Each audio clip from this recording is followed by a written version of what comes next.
السلام عليكم حبيباتي الغاليات، اخواتي وكل متتبعي قناتي واتسابا. نتمنىكم كاملين تكونوا بالف خير يا رب.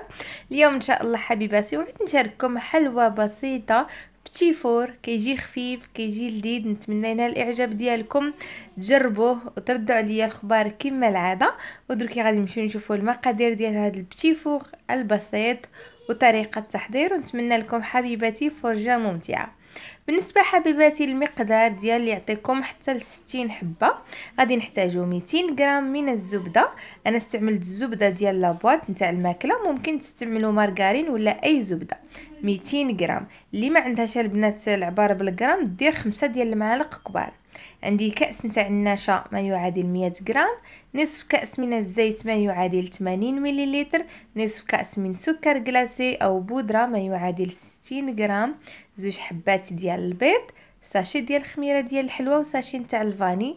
وغادي نحتاجو 350 من الدقيق ما يعادل 3 ديال الكيسان ونصف.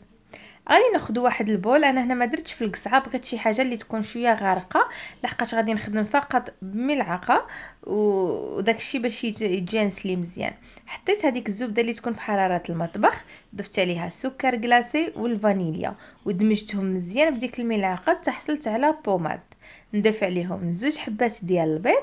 البتي فور هي واحد الحلوه شويه حساسه، يعني كتجي شيشه. داكشي علاش من الاحسن ما تخدموهاش بيدكم، باش ما بغيناش نعجنوها بزاف، بغينا غير بالملعقه. صافي ملي ضفت هذاك البيض وضفت الزيت من بعدو، بديت كنخلط حتى حصلت على خليط بهذا الشكل هذا. نضيفو خميره ديال الحلوى والكاس ديال لا مايزينا او ديال النشا، ندمجو مزيان هذيك النشا حتى ندخلوها في الخليط. عاد نبديو نضيفو الدقيق تدريجيا.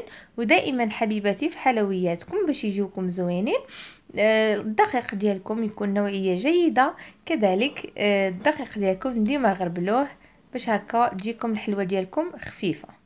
صافي كما شفتوا. بالنسبه للعبار ديال الفرينه قلنا 350 غرام، اللي هي 3 ديال الكيسان ونصف. نضيفوها تدريجيا وحنا كنحركوا بالملعقه ديالنا حتى نحصلوا على واحد لاباط اللي طريه، لحقاش غادي نديروها في البوق او في لابوش. ما خاصناش تجينا قاصحه، خاصها تكون طريه هكا باش تجيكم خفيفه وهشيشه. صافي غادي نكمل بهذه الكيفيه. صافي غادي نجمع لاباط ديالي، شفتوا كيفاش كتجي طريه. هنا اما تستعملوا هاد لابوش هذا وكتشكلوا به هاد البتي فور، تقدروا تشكلوهم كما بغيتو على شكل طولي على شكل اللي بغيتو. انا غادي ندير لهم غير بهذا الشكل هذا، غير بهذه الطريقه كما قلت لكم ديروهم كما بغيتو طوال، يعني نتوما كتحكموا فيهم. ما عندكمش هذيك لابوش الكبيره، استعملوا غير هذا البوق الصغير. وراه كاين اسنان متعدده، اشكال متعدده، حتى في السنان كتلقاو اشكال متعدده. انا غادي ندير لهم غير هذا الشكل العادي تقريبا وريضات، نستفهم في الصينيه نتاع الفرن، ندخلهم فرن ساخن ولكن النار مهيله. هما في السيح كيطيبوا، غير تشوفوهم حمار من الاسفل صافي كتنزلوهم، ما كنحمروهمش من الاعلى.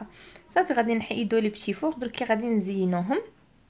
بالنسبه الا بغيتو تلصقوا وحده مع وحده بهذا الشكل، تلصقوهم بنستلي ولا بالشوكولا ولا بلا كونفيتور.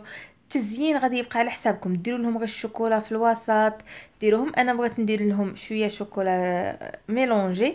هنا شنو خديت شوكولا بيضاء ذوبتها اما في بان ماغي ولا في ميكروندا، عفوا انا كنقولها ميكروندا في الدار، الميكروويف. يعني اما تذوبوها في بان ماغي ولا في الميكروويف. انا هنا غادي نخلط، ندير شوكولا بيضاء مع شوكولا سوداء. بغيت نخلط كيجيني داك المذاق ديالها ممتاز، ماشي كيما كندير كل حاجه بوحدها. صافي غادي نخلطها.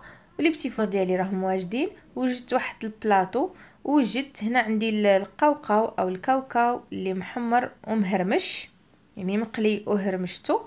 وجدت واحد الصينيه اللي درت عليها بلاستيك هكا غذائي باش نحط فوقها. دائما اي حلوه ديروا فيها الشوكولا حطوها على شي حاجه فيها البلاستيك باش هكا من تحيدوها تكون محافظه على الشكل ديالها. صافي انا خديت البتي فور، ما بغيتش نلصقهم مع بعضياتو، وانتم لكم كامل الاختيار، تلصقوهم تزينوهم باش ما بغيتو، ديروهم في ديك الشوكولا، كيما نقول لها حنايا ديك لا فيرميسيل الرقيقه الشوكولا اللي بغيتو. انا كناخذ غير نصف هذا البتي فور، النص ديالو كنغطسو في هذيك الشوكولا اللي خلط، ومن بعد كنرشه بداك الفول السوداني او القوقاو اللي حمرناه وهرمشناه. ممكن تبدلوه باللوز ولا باش ما بغيتو. يعني انا عطيت لكم فكره بسيطه. وانا خاصه يعني شخصيا في عيد الاضحى البنات ما كنبغيش ندير شي حلويات اللي كيكونوا مكلفه ولا كياخذوا لي بزاف الوقت. يعني هو عيد خاص بالاضحيه وعيد، يعني كنبغيو حاجه هكا بسيطه فقط اللي نحطوها مع القهوه ديال العشيه، ولا مهم تكون شي حاجه اللي بسيطه. هذا هو لي بتي فور. صافي غادي نخليهم حتى كينشفوا، تعمروهم في البواط ديالكم. نصيحه اخرى حبيباتي، ديما الحلويات ديالكم خاصه تاع الشوكولا مع اليوم الحمان، ديما واخا في لابواط تفرزوا سطر على سطر، يعني تعمروا في لابواط، دير واحد بلاستيكه وتوليو عاد تعمروا باش ما يلصقلكمش داكشي مع بعضياتو. الحلوه ديالنا راها جاهزه، فريمون كتجي رائعه، كتذوب في الفم. هي حلوه بسيطه ولكن البتي فور معروف عليه كيدوب في الفم. وانا درت لها هذا الشكل البسيط. نتمنى تقبلوا عليا حبيباتي، تجربوها ان شاء الله. الى عجبكم هذا الفيديو ما تبخلوش عليا بلايكاتكم، تعليقاتكم الرائعه. كذلك اللي جديده في القناه كنرحب بها، ونقول لها ما تنسيش تفعلي الجرس الصغير باش توصلي بجديد الوصفات. خليتكم على خير، ونتلاقاو في الفيديو الجاي ان شاء الله، ودائما مع شي وصفه. الى اللقاء.